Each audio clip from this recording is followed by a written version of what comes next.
नमस्कार,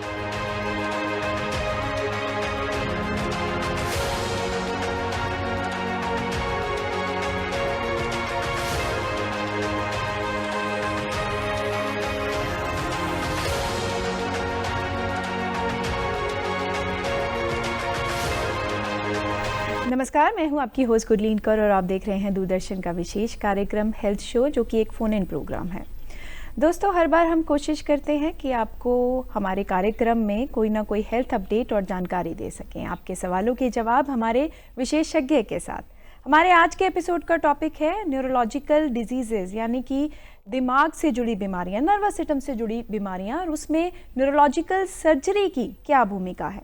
दोस्तों, गंभीर बीमारियां जैसे एपिलेप्सी, ब्रेन ट्यूमर, इनमें सर्जरी कब और कैसे मदद करती है, आज के इस एपिसोड में हम जानेंगे। हमारे साथ मौजूद हैं हमारे special guest expert professor doctor Chandrashekhar, neurosurgeon, PGI Chandigarh. बहुत बहुत स्वागत है सर आपका। धन्यवाद सर। क्योंकि ये फ़ोन इन प्रोग्राम है तो हम कोशिश करेंगे हमारी कन्वर्सेशन के साथ हमारे जो दर्शक हैं उनके सवालों को भी हम एड्रेस कर सकें। सो दर्शकों, फ़ोन नंबर नोट कर लीजिए 9417242224, 017226900037 पे कॉल करके आप अपने सवाल सीधे तौर से हमारे एक्सपर्ट से पूछ सकते हैं। So sir, neurological diseases, brain और नर्वस सिस्टम से जुड़ी बीमारियां, अगर हम आम भाषा में हमारे दर्शकों को समझाना चाहें कि ये किस प्रकार की होती हैं। ब्रेन की जो न्यूरोलॉजिकल कंडीशन होती है वो बहुत सारे कंडीशन होती हैं, जैसे ब्रेन में इन्फेक्शन हो गया, ब्रेन ट्यूमर हो गया, उसके साथ में ब्रेन में एक हाइड्रोसेफेलस, जिसको नॉर्मल वर्ड में हम रसोली बोलते हैं, रसोली हो गया, या मिर्गी के दौरे, या और बहुत सारे जो ब्रेन में स्ट्रक्चरल कॉजेस करते हैं, वो सब कंडीशन जो न्यूरोलॉजिकल कंडीशन है वो स्पेशली न्यूरोसर्जिकल ट्रीटमेंट उसके लिए हम प्रोवाइड करते हैं। नॉर्मली ब्रेन ट्यूमर जो होता है, नॉर्मल लेमन टर्म में अगर बिनाइन ट्यूमर होता है, एक होता है मैलिग्नेंट ट्यूमर। जो बिनाइन ट्यूमर जो होता है वो जस्ट लाइक ए सिंपल सादा ट्यूमर होता है, सादी ट्यूमर होता है, और मैलिग्नेंट ट्यूमर होता है वो ब्रेन कैंसर होता है। तो बिनाइन ट्यूमर और मैलिग्नेंट ट्यूमर में जो आउटकम होता है, मरीज का जो प्रोग्नोसिस होता है वो बेटर बिनाइन ट्यूमर में बहुत होता है। अगर वो जल्दी से टाइमली डायग्नोस हो जाए और उसका टाइमली सर्जरी हो जाए, तब उसका आउटकम पेशेंट इस सर्जरी से, बीमारी सर्जरी करने के बाद से बीमारी से वो मुक्त हो सकती है। उसके बाद होती है malignant tumour. Malignant tumour normally वो डिपेंड करता है किस टाइप के मैलिग्नेंट ब्रेन का ट्यूमर है। मैलिग्नेंट ट्यूमर या तो प्राइमरी ब्रेन का हो सकता है, या जो शरीर के कुछ दूसरे हिस्से से फैल के आया है उसको मेटास्टेसिस ब्रेन ट्यूमर बोलते हैं, वो भी एक ब्रेन ट्यूमर होता है। वो डिपेंड करता है कि आपके किस हिस्टोपैथोलॉजी क्या है और किस टाइप का ब्रेन ट्यूमर मैलिग्नेंट है। अगर उसमें कुछ ब्रेन ट्यूमर में प्रोग्नोसिस बहुत अच्छे होते हैं, कुछ ब्रेन ट्यूमर में जिसमें आउटकम बहुत ही अच्छा नहीं होता, वो प्राइमरी ब्रेन ट्यूमर, उसको हम अपने टेक्निकल टर्म में ग्लायोब्लास्टोमा मल्टीफॉर्म बोलते हैं। उसमें प्रोग्नोसिस ऑन एन एवरेज जो ब्रेन का जो कैंसर वाला जो मरीज की जो ज़िंदगी होती है, डायग्नोसिस के बाद लगभग साल भर 1.5 साल तक ही ज़िंदगी रहती है, और वो भी chemotherapy maximum, chemotherapy, radiotherapy maximum treatment लेने के बाद भी। सर, ब्रेन ट्यूमर की आपने पहले बात करी है। ब्रेन ट्यूमर में जितना मुझे समझ में आया है आम भाषा के लिए, सर, क्योंकि हमारे दर्शक हमारे साथ जुड़ चुके हैं, हम कंटिन्यू करेंगे ये टॉपिक। पहले देखते हैं कि उनका क्या सवाल है। जी, हेलो। हेलो। हाँ जी, क्या नाम है आपका और आप कहाँ से बात कर रहे हैं? मैं हनुमानगढ़ जिले से बोल रहा हूँ, ये राजस्थान से। जी, राजस्थान से आप बात कर रहे हैं, क्या सवाल है आपका? सर, दिमाग थोड़ा सा ना अपसेट सा हो जाता है। उम्र एज 70 साल है करीब मेरे। तो क्या उम्र बताई आपने अपनी? 70 साल। 70 साल उम्र है, अच्छा। क्या दिक्कत क्या है आपको? एक तो भूलने की आदत थी, या कुछ जैसे दिमाग थोड़ा सा क्रोधित में हो जाता है, कोई भी बात पर एकदम उछाल सा आता है गुस्से का। अच्छा जी, ठीक है। सो सर आपको समझ में आया वो? हाँ, इसमें एक्चुअली आपको जो प्रॉब्लम है एज रिलेटेड जो है, जो दिमाग क्रोधित हो जाता है और आप बोल रहे हैं कि याद नहीं रहता, ये हाँ, चीज़। घबराहट से, जैसे किसी से बात करता हूँ तो थोड़ा घबराहट सी हो जाना या ऐसे। हाँ, ये चीज़ ऐसा है कि वो उम्र के साथ होने वाली प्रॉब्लम है। जैसे इस अच्छा उम्र में बहुत ही कॉमन होता है कि बीपी का अच्छा बढ़ना, हाइपरटेंशन होना, और होता है कि एक सेनाइल डिजेनरेशन, जो उम्र के साथ, बुढ़ापे के साथ जो दिमाग के नसों का सिकुड़न होता है, वो भी एक कारण होता है जिसके कारण भूलने की अच्छा बीमारी होती है। लेकिन ठीक इसमें है। कुछ ऐसी भी बीमारी होती हैं जो हम उसके लिए आगे का डायग्नोसिस, निदान करते हैं, वो जैसे एमआरआई या सीटी स्कैन से ही हमको और बेहतर उससे बता सकते हैं कि आपको जो प्रॉब्लम है वो अच्छा, सर्जिकली हम क्योर कर सकते हैं या सिर्फ दवाई दे सकते हैं। तो ठीक है। सुखदेव जी, सीटी एक्सपर्ट ने स्कैन बताया मतलब कराना कि हो जरूरी है। सकता है कि आपकी ये जो बीमारी है वो आपकी एज की वजह से हो, लेकिन प्रॉपर चेकअप के लिए हमारा एक्सपर्ट का कहना है कि आपको एमआरआई और सीटी स्कैन कराना चाहिए, तभी पता लगेगा है। कि आपकी बीमारी कोई न्यूरोलॉजिकल डिसऑर्डर तो नहीं है। ठीक है सर, ठीक। बहुत बहुत तो धन्यवाद एमआरआई जी। कराना जरूरी है मतलब। हाँ, अगर आपको ये प्रॉब्लम कंटिन्यूस हो रही है और ऐसा लग रहा है कि रिसेंटली सडनली आपको लग रहा है कि ये प्रॉब्लम मेरे को ये फ्रीक्वेंटली हो रही है, तो आप बेटर हाँ, है कि हो रही। एमआरआई या सीटी स्कैन आप करा लीजिए। उससे हमको एटलीस्ट इतना तो है कि ब्रेन के अंदर कुछ अंदरूनी, कुछ ब्रेन में ट्यूमर या कुछ ऐसा इन्फेक्शन या कुछ दिमाग में खून की ठीक। नली में कुछ ऐसा प्रॉब्लम तो नहीं, वो देखने के लिए आप ये करा ठीक लीजिए। सर, ठीक। ये बहुत बात बहुत ठीक। धन्यवाद नहीं तो सुखदेव जी, जुड़े रहिए हमारे आप चैनल के यहाँ साथ। आ सकते हैं किचन हाँ, पीजीआई में? हाँ, पीजीआई में आप आ सकते हैं। पीजीआई में ऑलमोस्ट 7 दिन तो न्यूरोसर्जिकल सेवा रहती है, लेकिन जो सोमवार से शनिवार तक हमारी न्यूरोसर्जिकल ओपीडी 6 दिन पूरा रूटीनली चलती है। आप कभी भी आप आ सकते हैं और न्यूरोसर्जरी में अपना ट्रीटमेंट ले सकते हैं। ठीक सर, धन्यवाद सुखदेव जी। ठीक।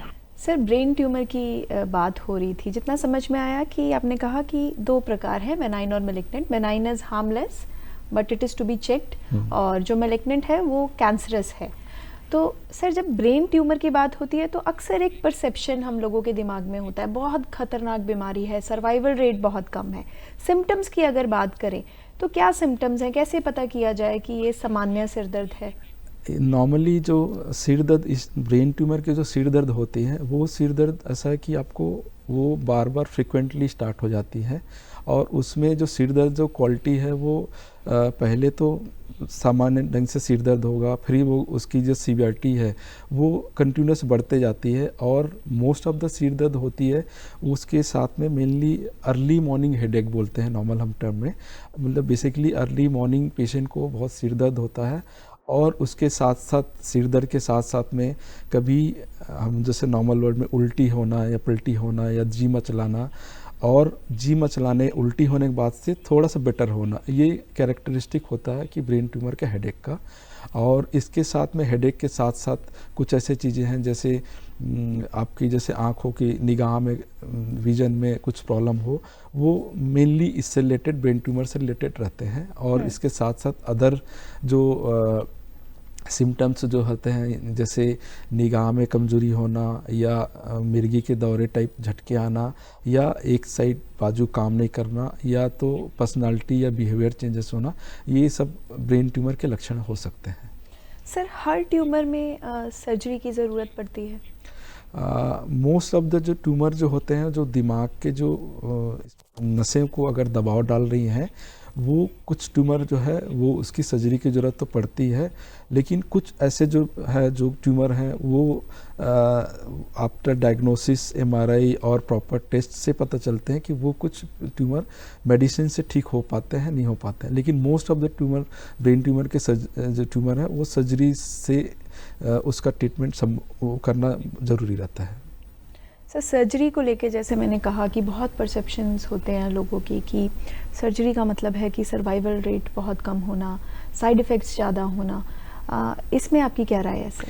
सर्जरी आजकल की जो मॉडर्न न्यूरोसर्जिकल टेक्निक है वो बहुत ही एडवांस हो चुके हैं, जिसमें माइक्रोस्कोपिक सर्जरी, एंडोस्कोपिक सर्जरी और जिसको मिनिमल इन्वेजिव ब्रेन सर्जरी बोलते हैं, उससे सर्जरी के रिजल्ट में बहुत ही सुधार हुआ है। और ये जो है कॉमन लोगों में ये मिथ है कि ब्रेन ट्यूमर में सर्वाइवल रेट नहीं कम होता है, ऐसी बात नहीं है। वो हर ट्यूमर कैंसर वाले ट्यूमर नहीं होते, कुछ ट्यूमर जो सादी ट्यूमर या बिनाइन ट्यूमर होते हैं उसके रिजल्ट जो होते हैं बहुत ही अच्छे होते हैं। और एक बार बहुत अच्छे से सर्जरी अगर एक्सपर्ट द्वारा हो गया तो उसके बाद मरीज अपनी नॉर्मल लाइफ एज जैसे वो जी सकते हैं वो आज जी सकते हैं। लेकिन कुछ पहले बताया कि मैलिग्नेंट कैंसर वाले ट्यूमर है उसमें सर्वाइवल कम होता है। जी। सो दर्शकों, जैसे कि हमारे एक्सपर्ट ने बताया कि यदि आपको इनमें से कोई भी सिम्टम है, नियमित जांच कराइए और सर्जरी को हुआ बनाने की ज़रूरत नहीं है। मेडिकल साइंस ने, स्पेशली न्यूरो सर्जरी ने, बहुत इस टेक्नोलॉजी ने तरक्की कर ली है और बहुत सी मिनिमम इन्वेजिव सर्जरीज़ हमारे साथ आ चुकी हैं। तो घबराने की ज़रूरत नहीं है, नियमित जांच कराइए और जल्द से जल्द सर्जरी कराइए यदि उसकी ज़रूरत है। सर, हमें हमारे एक्सपर्ट से ही पता लगता है कि ये जो गंभीर बीमारियां होती हैं इसमें गोल्डन आवर होता है। हाँ जी। तो अगर हम न्यूरो सर्जरी की बात करें तो इसमें भी कोई गोल्डन आवर है? हाँ, इसमें ये होता है कि सपोज एक बिनाइन ट्यूमर है और मरीज, नॉर्मल मरीज उसको रूटीनली इग्नोर कर रहा है। जैसे उनको सिर में दर्द हो रहा है, वो उसने पहले ही इनिशियली लोकल दवाई ले लिया, मेडिसिन ले लिया, सिर में दर्द बढ़ते गया। अब वो ऐसी कंडीशन में आया कि ब्रेन में इतनी ज़्यादा ब्रेन ट्यूमर की साइज़ बढ़ गई और वो स्वेलिंग, इडीमा बढ़ गई, जिसके कारण मरीज बेहोश होना स्टार्ट हो गया। तो कहने के लिए तो ब्रेन ट्यूमर जो है बिनाइन ट्यूमर है, लेकिन बिनाइन ट्यूमर में उसने ब्रेन का स्वेलिंग इतना बढ़ा लिया कि मरीज की जो जनरल कंडीशन है, जो जीसीएस है, वो उनकी कम होगी और उनकी सांस लेने की या ऑब्स्ट्रक्शन की जो कंडीशन आ गई, तब वो ब्रेन स्वेलिंग सडनली बढ़ने के बाद मरीज फिर कोमा में भी जा सकता है। तो उस कंडीशन में जो गोल्डन आवर्स होते हैं वो बहुत इंपॉर्टेंट होता है। अगर वो पहले पहुंच गए तो मरीज के लिए बहुत ही अच्छी बात है कि वो अपना टाइमली इलाज करा लिए और उसके बाद उसका जांच जैसे एमआरआई या सीटी स्कैन करने के बाद अगर न्यूरोसर्जिकल ट्रीटेबल कॉज है तो उसके बाद मरीज नॉर्मली उसका जो गोल्डन आवर्स बहुत इंपॉर्टेंट होता है, जिससे मरीज की जान बच सकती है। सर, एक कॉलर जुड़ गए हैं हमारे साथ, उनका भी सवाल ले लेते हैं। जी, हेलो। हेलो। हाँ जी, आपका नाम क्या है, कहाँ से आप बात कर रहे हैं?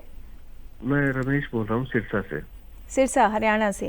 कैसे हैं आप? जी, बढ़िया जी, एकदम अच्छे हैं जी। आपकी उम्र? 40 साल। तो आपका जो सवाल है वो आपके लिए है या आपने किसी सगे संबंधी के लिए? हाँ, किसी जानकार के लिए है। ठीक है, आप अपना सवाल पूछ सकते हैं, हमारे एक्सपर्ट सुन रहे हैं। मेरा सवाल ये है कि जो ब्रेन ट्यूमर होता है उसके सिम्टम्स क्या होते हैं, क्या अर्ली स्टेजेस में पता किया जा सकता है इसका?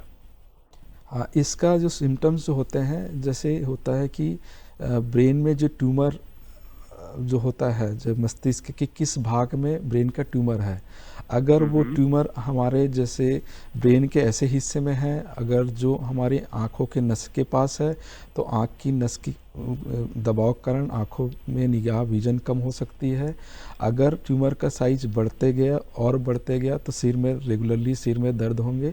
वो सिर में दर्द जो आपको जो नॉर्मल मेडिसिन पहले से जिससे आराम हो सकती थी वो दवाई लेने के बाद भी ठीक नहीं हो रहे हैं, उसको भी अगर मान लो सिर में दर्द बढ़ते गया, उसके साथ साथ जी मचलाना, उल्टी होना और सिर दर्द, स्पेशली अर्ली मॉर्निंग सिर में दर्द होती है, जो सुबह के सिर में दर्द होती है, वो बहुत इम्पॉर्टेंट इसके जो सिम्टम्स होते हैं ब्रेन ट्यूमर के। और अदर्स जो इनके सिम्टम्स होते हैं जैसे बिहेवियर चेंजेस हो गया या मिर्गी के दौरे हो गए या पर्टिकुलर जैसे हमारे हाथों में या पैरों में वीकनेस आने लग गया, वो एक शुरुआती लक्षण ये ब्रेन के ट्यूमर हो सकते हैं। सर रमेश जी, आपको आपके सवाल का जवाब मिल गया? जी जी जी, बहुत बहुत धन्यवाद, जुड़े रहिए हमारे चैनल के साथ। थैंक यू डॉक्टर साहब। सर, आपकी बात से ही एक सवाल मेरे मन में आया। हम बेनाइन और मैलिग्नेंट ट्यूमर की बात कर रहे थे, इनके सिम्टम्स में भी कोई फ़र्क है? जैसे एक सामान्य आदमी को कैसे पता लगे कि ये जो ट्यूमर है बेनाइन है या मैलिग्नेंट हो सकता है? ये बिनाइन ट्यूमर जो है उनके जो सिम्टम्स है वो बहुत धीरे धीरे प्रोग्रेस होते हैं। मतलब हो सकता है वो 3 से 6 महीने, साल भर, हो सकता है 5 साल 10 साल से भी धीरे धीरे स्टार्ट हो सकते हैं। वो डिपेंड करता है कि किस जगह का ट्यूमर है। जगह अगर कान के नस के पास है तो मरीज़ को धीरे धीरे बोला कि मेरे को साल भर 6 साल से मेरे को कान की आवाज़ कम हो रही है। उसके बाद धीरे धीरे मेरे को सिर में दर्द स्टार्ट हुआ, फिर धीरे धीरे आँखों की निगाह में कमजोरी आने लगी। लेकिन ये अगर सपोज़ मैलिग्नेंट ट्यूमर या कैंसर वाला ट्यूमर है तो उसमें जो प्रोग्रेशन होता है बहुत रैपिडली होता है। बोले कि मेरे को ये सिर में दर्द 2 महीने से होना स्टार्ट हुआ, ये 2-3 महीने से, फिर regularly with in a month मेरे को सिर में बहुत तेज़ दर्द हुआ। उसके बाद अभी 10-15 दिन से वोमिटिंग हो गया और उसके बाद मैं बीच बीच में बेहोश या मिर्गी के दौरे भी आने लग गए। तो वो जितना डिजीज़ का जो अग्रेसिवनेस होता है वो कैंसर वाले ट्यूमर में ज़्यादा होता है, जो बहुत ज़्यादा अग्रेसिव वो करता है, सिम्टम्स करता है। और यही जो कैंसर वाले ट्यूमर में इसके साथ साथ एसोसिएटेड सेकेंडरी जैसे मेटास्टेसिस या कुछ ट्यूमर होते हैं, वो ट्यूमर नॉर्मली एसोसिएटेड वो सिम्टम्स लेके आते हैं। सपोज़ अगर पेशेंट को कोई किडनी से रिलेटेड प्रॉब्लम है और या कफ हो रही है तो वो ब्रेन में अगर मेटास्टेसिस होता है तो उसके साथ साथ उसके सिम्टम्स भी बहुत रैपिडली डेवलप होते हैं, जो मैलिग्नेंट ट्यूमर में होते हैं बेसिकली। ठीक है सर वीडियो बाइट से भी हमारे साथ दर्शक जुड़े हैं और वो उनका भी एक सवाल है, आइए देख लेते हैं जी। मैं जानना चाहता हूँ न्यूरो सर्जरी क्या है और इसके क्या क्या परहेज होने चाहिए डॉक्टर साहब से। तो मेरा यही निवेदन है, जैसे न्यूरो सर्जरी हो जाए उसके बाद हमें क्या क्या गाइडलाइन लेनी चाहिए। कि जब किसी को अगर न्यूरो सर्जरी से अगर कोई बंदा निकला है तो उसके बाद क्या क्या साइन एंड सिम्टम्स होंगे इम्प्रूवमेंट के और क्या क्या साइड इफेक्ट्स आ सकते हैं। जो न्यूरो का सर्जरी हुई है या इनकी जो भी हेड इंजरी की हुई है, हेड इंजरी सर्जरी हुई है, इसमें पेशेंट ठीक हो जाता है और कितने टाइम में ठीक होता है और उनकी क्या सावधानियां बरतनी चाहिए। सर मेरे ख्याल से ज़्यादा जो प्रश्न है वो पोस्ट ऑपरेटिव सर्जरी से रिलेटेड हैं। साइड इफ़ेक्ट्स की बात की है लोगों ने, लाइफस्टाइल, सर्वाइवल और सामान्य ज़िंदगी जी सकते हैं या नहीं।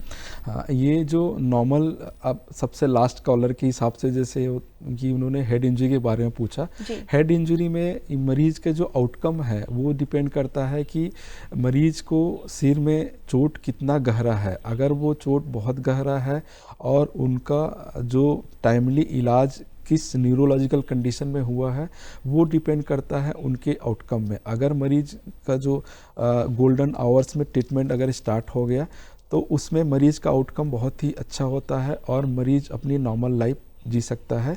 रही बात ब्रेन ट्यूमर की, जो बिनाइन ट्यूमर है उसमें अगर टाइमली इलाज हो गया और बिनाइन ट्यूमर ऐसे जगह में जैसे लाइक बिनाइन ट्यूमर में मल्टीपल ट्यूमर जैसे मेनिंजियोमा हो गया, सोनोमा हो गया, कुछ ऐसे ट्यूमर है जिसमें मरीज एक बार ऑपरेशन कर लिया और उनका बिनाइन ट्यूमर अगर कैंसर में कन्वर्ट नहीं हुआ तो उनका जो नॉर्मल उनकी लाइफस्टाइल वो सब चीज़ नॉर्मल पर्सन टाइप अपनी ज़िंदगी जी सकता है।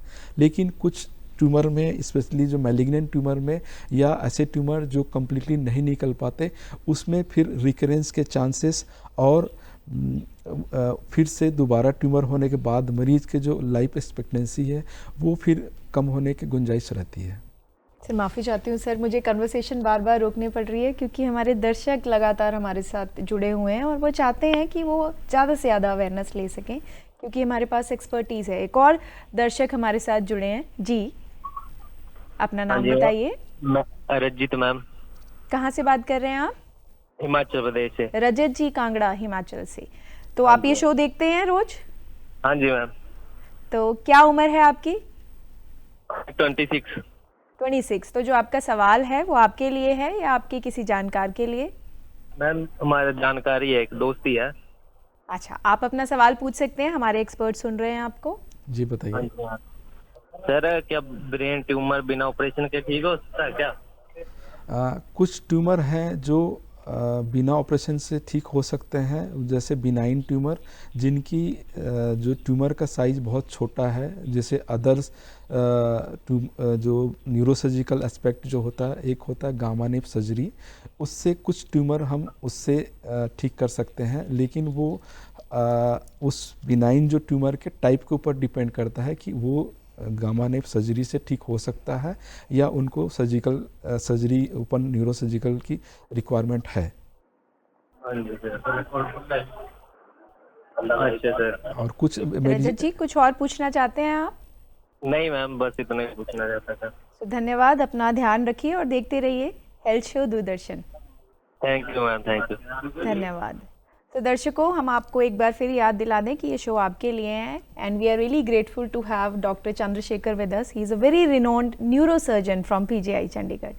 सर, आपकी एक्सपीरियंस की बात करते हैं। आपके एक्सपीरियंस में जितने भी ये केसेस सर्जरी के होते हैं, कौन से ऐसे कॉमन साइड इफ़ेक्ट्स हैं जो आपको नज़र आते हैं?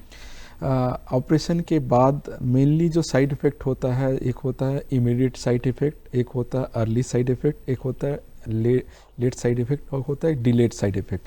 तो अर्ली साइड इफ़ेक्ट में हम नॉर्मली ये होता है कि जब सपोज हमने कोई ब्रेन ट्यूमर का सर्जरी किया, सर्जरी के बाद उनको इमीडिएटली ब्रेन में स्वेलिंग हो गया या ब्रेन में ब्लीडिंग होगी, ये कॉमनली हो सकते हैं। या कई बार कुछ सर्जरी के बाद मरीज़ में जैसे दौरे आना, वो सब चीज़ एक कॉमन होते हैं। उसके बाद जो एक अर्ली से some sort of delayed before 10 days में कई बार पेशेंट को इन्फेक्शन, ब्रेन में इन्फेक्शन होने का रिस्क होता है, या ब्रेन के कुछ CSF लीक जो हाइड्रोसेफलस जो करते कुछ जैसे तरल पद का, वो अगर मान लो उसमें रिसाव हो गया, वो कारण हो सकता है। या कुछ ऐसे ट्यूमर हैं जो उसमें लोकल इन्फेक्शन, जहाँ पर हमने टाँके लगाए हैं उस जगह में वो इन्फेक्शन हो सकते हैं।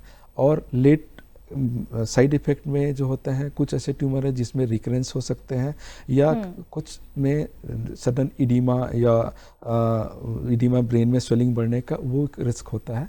और एक होता है कि ब्रेन में लोकल साइड में कई बार स्वेलिंग होना, जिसको सूडोमेनिंगोसिल बोलते हैं, वो हो सकते हैं। तो दर्शकों, रिकरेंस यानी कि दोबारा चांसेस हो सकते हैं ट्यूमर के दोबारा आने की, तो इसीलिए जो रेगुलर जांच है वो ज़रूरी है। सर, दूसरी गंभीर बीमारी हाइड्रोसेफलस की बात कर लेते हैं। इस बीमारी के बारे में बताइए और कौन सा एज ग्रुप है जिसमें ये बहुत कॉमन है? हाइड्रोसेफलस एक बहुत ही कॉमन बीमारी है, स्पेशली भारत में हमारे इसमें। ये जो है मेनली जो होता है बच्चों में बहुत ही कॉमन होता है, और जो इसको नॉर्मल वर्ड में बोले कंजेनाइटल हाइड्रोसेफलस, ये हमारे पीजीआई में बहुत सारे मरीज़ जो बच्चों में हैं, रेगुलरली हम उसके लिए हाइड्रोसेफलस के मरीज़ देखते हैं। इसके अलावा अदर जो कारण हैं, जैसे ब्रेन ट्यूमर हो गया, ब्रेन में इन्फेक्शन हो गया, या ब्रेन में ट्रॉमा हो गया, या कुछ सम सॉर्ट ऑफ आनुवंशिक बीमारी होते हैं जिसके कारण हाइड्रोसेफलस डेवलप होते हैं। सर, कोई जेनेटिक फैक्टर भी है जो कंट्रीब्यूट करता है इस बीमारी में? इसमें कुछ आनुवंशिक बीमारी जो होते हैं वो डिपेंड करता है कि ये पॉसिबिलिटी हो सकता है। और इसके लिए आजकल प्रेगनेंसी में जो स्कैन्स या अल्ट्रासाउंड होते हैं उस टाइम भी ये डायग्नोस हो सकते हैं। ये जेनेटिकली इन द सेंस जब बच्चा गर्भ में पलता है उस टाइम कुछ ब्रेन के बच्चे पल रहे बच्चे में अगर कहीं रुकावट है, उसके कारण हाइड्रोसेफलस हो सकते हैं। सर, आपने बताया कि ये बच्चों में ज़्यादा कॉमन है, यानी पर्टिकुलर एज ग्रुप जिसमें ये ज़्यादा सामान्य है? बेसिकली जो इनिशियल जो 5 साल के उम्र के बच्चे रहते हैं उसमें बहुत ही कॉमन है।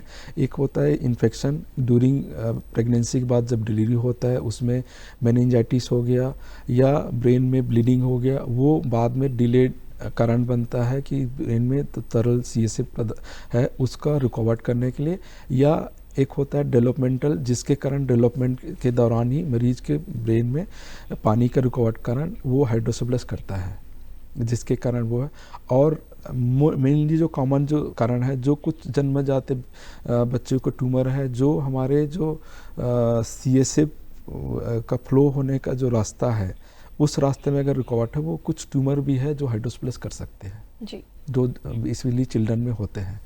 सर, सिम्टम्स की अगर हम बात करें हाइड्रोसेफलस की, तो क्या सिर्फ विजिबल सिम्टम्स होते हैं जो देखने से पता लगते हैं, या कुछ इनविजिबल सिम्टम्स भी हैं? जी, इसमें नॉर्मली जो कॉमन जो बच्चों में अगर स्टार्ट होते तो सबसे पहले जो सिम्टम्स होते हैं वो सिर का साइज का बढ़ना। जो सिर का साइज नॉर्मल जो बच्चों के जो सिर का ग्रोथ है वो मस्तिष्क का साइज बढ़ता है, और इसके साथ में जैसे बच्चे हैं सिर को अपना संभाल नहीं पाते हैं। कुछ बच्चे हैं जो उसमें आँखों में जैसे उनकी आँखें झुकी रहती हैं, जिसको हम नॉर्मल वर्ड में सनसेट साइन बोलते हैं, वो विजिबली दिख सकता है। लेकिन अदर जो कारण जो सिम्टम्स होते हैं हाइड्रोसेफलस के, वो मोर लेस सिर में दर्द, अपनी कंसंट्रेट पावर नहीं रख पाना, उल्टी होना या दौरे आना, ये अदर कॉमन जो सिम्टम्स हैं जो हाइड्रोसेफलस के बच्चों में हो सकते हैं। और सर, इस बीमारी में न्यूरो सर्जरी की अगर हम बात करें तो वो कैसे अपनी भूमिका निभा रहा है? न्यूरो सर्जरी इस बीमारी में हाइड्रोसेफेलस में इसमें ये है कि इलाज इसका जो सर्जरी होता है आजकल एक जो मोस्ट कॉमन जो सर्जरी हम करते हैं जो वीपी शंट सर्जरी करते हैं, जिसमें पानी का जो रिकॉर्ड है उसको हम रिकॉर्ड को डाइवर्ट करके हम उसको शंट कर देते हैं।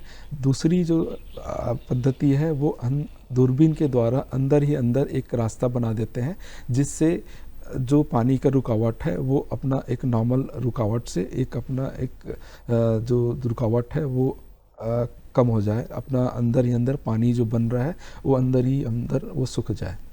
और जो कुछ मेडिसिन होता है जो वो भी टाइम बिंग होता है, जो कुछ मेडिसिन दे सकते हैं जिसको हम कंजर्वेटिव मेडिसिन देते हैं, उससे टाइम बिंग के लिए तब तक आप उस बीमारी को पता करके उसका पर्टिकुलर इलाज करने से फिर हाइड्रोसेफेलस से उसमें मरीज़ को फिर ठीक होने की संभावना होती है। सो दोस्तों, ये हमारे साथ एक्सपर्ट हैं हमारे डॉक्टर चंद्रशेखर, बहुत ही रिनोन्ड न्यूरोसर्जन है पीजीआई चंडीगढ़ से, और हम बात कर रहे हैं न्यूरोलॉजिकल डिजीज़ेस और उसमें सर्जरी की भूमिका की। सो मैं आपको एक बार फिर याद दिला दूं कि ये फ़ोन इन प्रोग्राम है। हमारे व्हाट्सएप नंबर 9417242224 पे कॉल करके वीडियो मैसेज करके आप अपने सवालों के जवाब पूछ सकते हैं।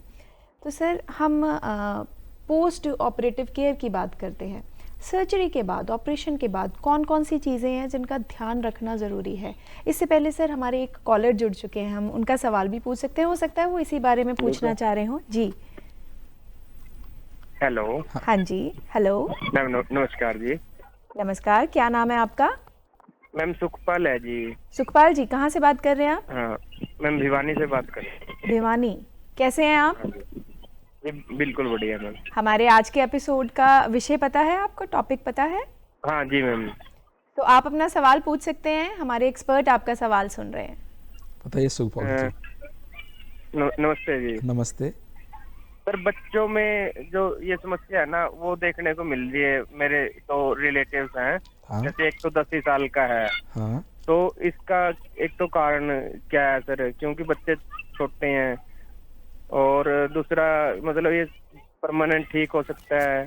ट्रीटमेंट तो चल ही रहा है उनका। हाँ, वो थोड़े से डर बना रहता है। वो किस टाइप का बीमारी की बात कर रहे आप हैं? कौन सी समस्या की बात कर रहे हैं सुखपाल जी? एपिलेप्सी की बात कर रहा हूँ मैडम। ठीक है, तो एकदम से हाँ शरीर ठहर जाता है, आंखें ठहर जाती हैं, जुगूड़ आने लग जाती है मुंह से। ये मिर्गी के जो है, मिर्गी के बहुत सारे कारण होते हैं जिसके कारण मरीज को मिर्गी के दौरे आते हैं। कुछ बीमारी होते हैं वो होता है स्ट्रक्चरल कॉजेस, ब्रेन में सपोज कोई ब्रेन में ट्यूमर है, या ब्रेन के खून की नली में गुच्छा है, या कुछ इन्फेक्शन है जो उनको बार बार मिर्गी के दौरे करा रहे हैं, या कई बार कुछ चोट के कारण भी मिर्गी के दौरे आते हैं। और कुछ मिर्गी के दौरे अगर इस टाइप का जो स्ट्रक्चरल कॉजेस हैं उसमें न्यूरोसर्जरी का भूमिका बहुत अच्छी रहती है, जिससे कारण जो मिर्गी के दौरे आते हैं वो कारण को हम उसके निदान कर सकते हैं। दूसरी चीज़ है कि कुछ दौरे जो आते हैं वो जन्मजात या आनुवंशिक होती है, जिसको हम इडियोपैथिक बोलते हैं। वो इडियोपैथिक कारण वो उसके लिए आपको कुछ लंबे समय से 2-3 साल के लिए आपको रेगुलरली दवाई लेनी पड़ती है। उस दवाई लेने के बाद से आपकी मरीज ठीक हो सकते हैं दौरे की दवाई लेने से। तो सुखपाल जी, आपको जी ऑपरेशन होता है मैम, उसका कोई ज्यादा इफेक्ट तो साइड इफेक्ट तो नहीं है जी? जैसे नहीं, उसमें आपको वही है, डिपेंड करता है कि अगर हमने किसी बच्चे को मिर्गी के दौरे आ रहे हैं, उस बच्चे का हम टाइमली अगर इलाज के लिए हम एमआरआई कर लिए, एमआरआई में हमको लगा ये ब्रेन का ट्यूमर है, और वो अगर सपोज बिनाइन ट्यूमर या ऐसे ट्यूमर जो सर्जरी के से बाद वो कम्प्लीटली ब्रेन में उसका सर्जरी के बाद ट्यूमर निकल जाता है, तो फिर उसका इलाज परमानेंटली हो जाता है। ठीक है। तो सुखपाल जी, घबराने की ज़रूरत नहीं है, न्यूरोसर्जरी में इस बीमारी का इलाज है। ठीक है। बहुत बहुत धन्यवाद, जुड़े रहिए हमारे चैनल के साथ। ठीक है मैम, थैंक यू। सो दर्शकों, बहुत अच्छा लगता है जब आपकी कॉल्स आती है और आपके सवालों के जवाब हमारे एक्सपर्ट के माध्यम से आप तक पहुंचते हैं। एक हम्बल सजेशन है आपके लिए, जब आप कॉल पे होते हैं तो कोशिश कीजिए कि जो अनवांटेड नॉइज़ है आपके आसपास वो कम से कम हो, ताकि जो आपके सवाल हैं वो सीधे तरीके से हमारे एक्सपर्ट सुन सकें और बहुत ही अच्छे से आपको उसका जवाब मिले। धन्यवाद। तो सर, हम बात कर रहे थे पोस्ट ऑपरेटिव केयर की। क्या क्या किन किन चीज़ों का ध्यान रखना चाहिए? पोस्ट ऑपरेटिव केयर में मेनली जो होता है कि जब हम कहीं ऑपरेशन करते हैं उसमें जो टाँके लगाते हैं उसमें कई बार उसमें इन्फेक्शन होने का एक रिस्क होता है। उसको हम उसको क्लीन अच्छे साफ़ सुथरा रखें, साबुन से उसको डेली वॉश करें, क्योंकि ब्रेन ट्यूमर में नॉर्मली हम ऐसा पट्टी करके उसका ऐसा कम रखते हैं क्योंकि वो खुली रहे। उसमें जो हम चीरा लगाए हैं उसमें जो घाव है बहुत जल्दी हील हो जाए, तो उसको साफ़ सुथरा रखना है। कई बार ऐसा रहता है कि हम उसको बाहरी चोट से बचाना ज़रूरी है, क्योंकि उसमें जो टाँके रहते हैं वो बहुत कच्चे रहते हैं, तो उसमें जो घाव है वो जो टाँके लगाए हैं वो खुलने का डर होता है, उससे कारण ब्लीडिंग या इन्फेक्शन होने का रिस्क होता है। नॉर्मली हम मरीज़ को बहुत ज़्यादा रिस्ट्रिक्ट नहीं करते कि आप उस जगह पानी नहीं डालना या कुछ उसको धूप में नहीं निकालना। आप उसको रेगुलरली आप साफ़ सुथरा रख सकते हैं। अगर चाहें तो वो नॉर्मल गर्म पानी से उसको रेगुलरली धो के साबुन से आप डेली आप वॉश कर सकते हैं। आप डेली बाथ ले सकते हैं, उसमें कोई हमारे तरफ से कोई रुकावट नहीं कि आप उसको कवर करके रखना है। हाँ, ये है कि आप उस चीज़ को साफ़ सुथरा रखना, गंदा नहीं रखना या पसीने से बचाना आपको। ठीक है, सो ज़्यादा से ज़्यादा साफ सफाई सुथरा और इन्फेक्शन से दूर रहना चाहिए। सर, हमारे एक कॉलर ने भी एपिलेप्सी का सवाल उठाया था, तो एपिलेप्सी की बात करें अगर हम आम भाषा में हमारे दर्शकों के लिए कि एपिलेप्सी बीमारी क्या है और उसके सिम्टम्स ब्रीफली अगर हम बताना चाहें। अगर एपिलेप्सी को नॉर्मल अगर लेमन टर्म में अगर बोलेंगे तो उसको हम मिर्गी के दौरे बोलते हैं। तो मिर्गी के जो दौरे हैं हमारे ब्रेन में एक नॉर्मल लेमन वर्ड में हम बोल सकते हैं कि एक विद्युत तरंग की सर्किट हैं। वो एक सर्किट अगर कहीं से स्पार्क हुए, वो स्पार्क एक बोल सकते हैं कि मिर्गी का दौरे है। मिर्गी का एक दौरे या तो हो सकता है कि आपके डिपेंड करता है कि किस टाइप का मिर्गी के दौरे हैं। कुछ मिर्गी के दौरे ऐसे रहते हैं जिसमें मरीज को शरीर में हाथ पैर के झटके आते हैं, आंखें चढ़ जाती हैं, इवन दांत में जकड़ना हो सकता है या कंटिन्यूस हाथ पैरों का जर्की मूवमेंट हो सकता है। और कुछ चीज़ें ऐसे रहती हैं जैसे स्टेयर लुक, जो आँख उठा के कुछ सेकंड्स के लिए देखते हैं, वो भी एक टाइप का दौरा होता है। वो एक सिम्टम होता है कि एक होता है कि फुल ब्लोन मिर्गी के दौरे, एक होता है जस्ट एक स्टेयर लुक भी मिर्गी के दौरे, या 5-10 सेकंड के लिए वो एक स्टेयर लुक, वो भी एक मिर्गी का दौरे एक हो सकते हैं। सर, जैसे जैसे आप हमें ये नॉलेज दे रहे हैं, इन्फॉर्मेशन दे रहे हैं, हम कोशिश कर रहे हैं हमारे दर्शकों के लिए कि ग्राफिकल रिप्रेजेंटेशन के थ्रू हम उनको लेमैन में समझा सकें कि ये बीमारी क्या है और इसकी वजह क्या है। सर, एपिलेप्सी को लेके बहुत से मिथ्स भी हैं लोगों में, तो ये आप क्लियर कर सकते हैं कि क्या मिथ है, क्या रियलिटी है? एक तो लोगों को लगता है कि ये कम्युनिकेबल डिजीज़ है, छूने से फैलती है। जो मिर्गी के दौरे हैं वो छूने से तो नहीं फैलती है, क्योंकि ये जो है ये ब्रेन के जो इनके जो कारण हैं वो इन्फेक्शन एक कारण हो सकता है ब्रेन में, जिसके कारण एक दौरे आ सकते हैं, लेकिन वो इन्फेक्शन दूसरे मरीज को कोई फैल नहीं सकता कि इसके कारण इनको दौरे आ रहे हैं तो उसके बगल वाले मरीज को भी दौरे आ सकते हैं। इसके जो मेन जो कारण जो होता है अनुवांशिक होता है, जो इडियोपैथिक होता है जो दौरे आते हैं, और दूसरे कारण जैसे लाइक ए ब्रेन ट्यूमर हो गया, जो बिनाइन ट्यूमर हो सकता है या कैंसर वाले ट्यूमर हो सकते हैं, या ब्रेन में खून के नली का एक गुच्छा होता है जिसके हम एवीएम बोलते हैं, या सिर में चोट के कारण जो पुराने जो बचपन के चोट होते हैं जिसमें दिमाग के नसों में निशान बन जाते हैं, या कई बार ब्रेन में इन्फेक्शन है, या कुछ अलग कारण होते हैं जैसे अनुवंशिक कारण, या हाइपरटेंसिव मरीज में, या जिसमें जैसे डायबिटिक पेशेंट में अगर पेशेंट हाइपोग्लाइसीमिया है तो वो एक कारण हो सकता है, या कुछ मरीज ऐसे हैं जिसमें जो मरीज अगर शराब लेता है, वो रेगुलरली शराब ले रहा है, अगर वो उसने सडनली बंद कर दिया तो भी एक मिर्गी के दौरे आ सकते हैं। लेकिन ये डिपेंड करता है कि वो जो मिर्गी के दौरे है वो किस कारण से मिर्गी के दौरे आ रहे हैं। सर, अगर हम सर्जरी की बात करें एपिलेप्सी में, तो कौन सी स्टेज में मतलब neuro surgery comes into play? Surgery का ये है कि जो मरीज को बीमारी जो ट्यूमर है वो किस स्टेज में है और किस जगह का ट्यूमर है। कुछ ट्यूमर तो बहुत ही सुपरफिशियल ट्यूमर होते हैं, वो उसका हम सर्जरी करने के बाद से मरीज को नॉर्मल अपनी लाइफ जीते रहता है। कुछ मरीज ऐसे रहता है बिनाइन ट्यूमर होता है लेकिन वो बहुत ब्रेन के अंदरूनी हिस्से में होता है, उसमें कुछ नॉर्मल नस को भी के बीच से हमको सर्जरी करने जाता है, उसके कारण भी उनको कुछ परमानेंट डेफिसिट समटाइम कुछ आ सकते हैं। लेकिन मोस्ट ऑफ जो आजकल जो मॉडर्न न्यूरो सर्जरी है, वो सर्जरी के बाद मरीज बीमारी से फ्री हो सकता है, अपार्ट फ्रॉम कि अगर मरीज को जो ट्यूमर, जो कैंसर वाले ट्यूमर ना हो, तो उसके बाद भी मरीज को अपनी नॉर्मल लाइफ जी सकते हैं। बहुत खूब सर, आपने बहुत ही कॉम्प्लेक्स और टेक्निकल जानकारी हमें बहुत ही सरल भाषा में समझाने की कोशिश की। बहुत बहुत धन्यवाद sir, very grateful to have you. So दर्शकों, ये कहना गलत नहीं होगा कि न्यूरो सर्जरी ना ही सिर्फ गंभीर बीमारियों का इलाज ढूंढती है, बल्कि कोशिश करती है कि आपके जीवन की गुणवत्ता बढ़ा सके, उसमें मदद कर सके। सो मैं आपको जाते जाते एक बार फिर याद दिला दूं कि हमारा व्हाट्सएप नंबर लॉन्च हुआ है, जिस पे कॉल, वीडियो मैसेज करके आप हमें सजेशंस दे सकते हैं 9417242224। इसके साथ हमारे सभी प्रोग्राम्स ऑनलाइन प्लेटफॉर्म्स पर अवेलेबल हैं, DD Punjabi, DD Haryana, DD Chandigarh, और आप सोशल मीडिया प्लेटफॉर्म पर भी हमें देख सकते हैं, ऑनलाइन प्लेटफॉर्म पर हमें देख सकते हैं, वेव पर। यदि आपके कोई सुझाव है हमें लिख सकते हैं hopchandigarh@gmail.com पर। अगली बार फिर हाजिर होंगे नए विषय के साथ, तब तक जुड़े रहिए हमारे चैनल के साथ, देखते रहिए दूरदर्शन। धन्यवाद।